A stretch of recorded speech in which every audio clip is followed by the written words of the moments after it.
Welcome back to the Knitting Crowd. I'm your host, Mikey, and today we're going to work on this cowl. Now, when I say work on, I'm going to take you through a verbal walkthrough and how to do these instructions because this is stranding.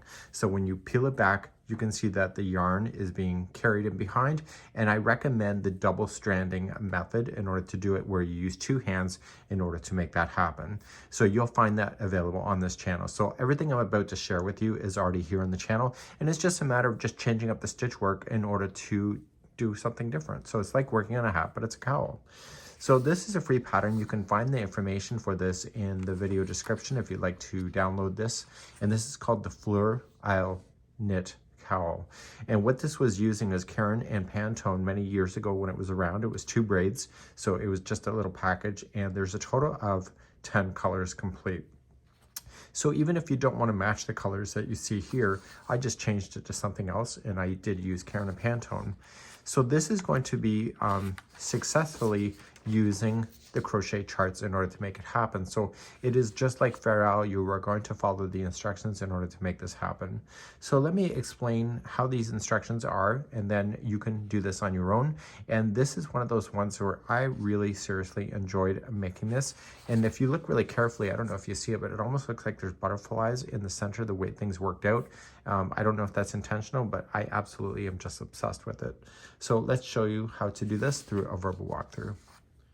So what you want to do is that you want to use a circular knitting needles, and it says to use a 6mm size US 10, and it's a 24-inch. So the cord that you're going to use for it when you attach the needles together will be a total of 24 inches. So this one here, the cord is too small for that, so you want to change it over or use a different knitting needle in order to have that. So you're going to be working in the round in order to make that happen. So on this channel, you're going to notice is that we have brims already available for you, and it's just like making a hat brim when you go to do it, and you're going to cast on immediately to your circulars. So let's take a look at this pattern. So you want to cast on 116 stitches to your circular knitting needles. After you have that done, you're going to want to place in a stitch marker so that you're going to be able to tell when you stop and start a round. It just makes your life a lot easier. Once you have that done, you are going to knit 2, purl 2, knit 2, purl 2. We have a tutorial available just on cuffs and brims of knit 2, purl 2. Now that tutorial does not tell you the count because it's a generic tutorial on the process itself, but if you cast on 116, this will work. You are then going to continue around, and you will be knit 2, purl 2 until it's approximately 1 1/4 that you see. And you'll be able to measure that from your knitting needles.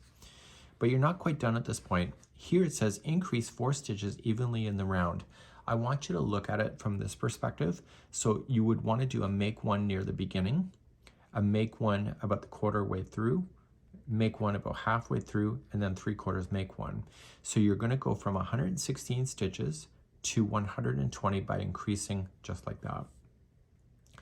You are now going to then switch off, and you are going to start knitting. So we're no longer going to do purls at this point, and you want to knit 2 rows of the color E.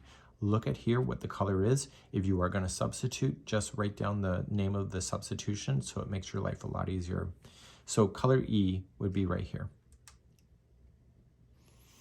Once you get those 2 rounds done, you are going to then use chart number 2.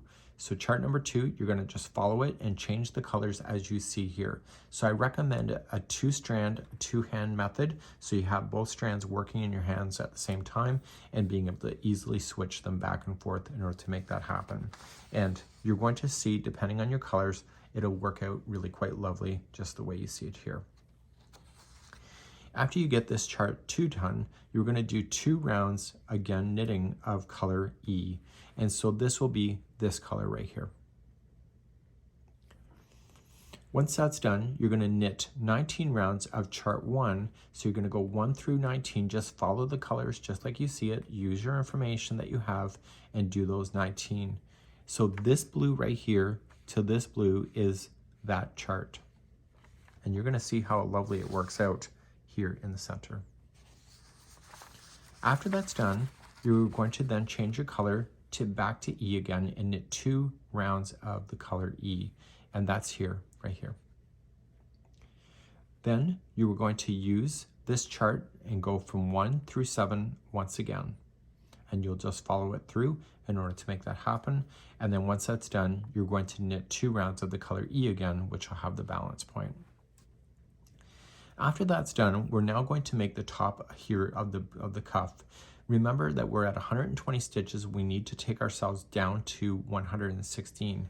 So like I increased up here on those points, I want to do a 2 together decrease as I'm going. So I'm going to knit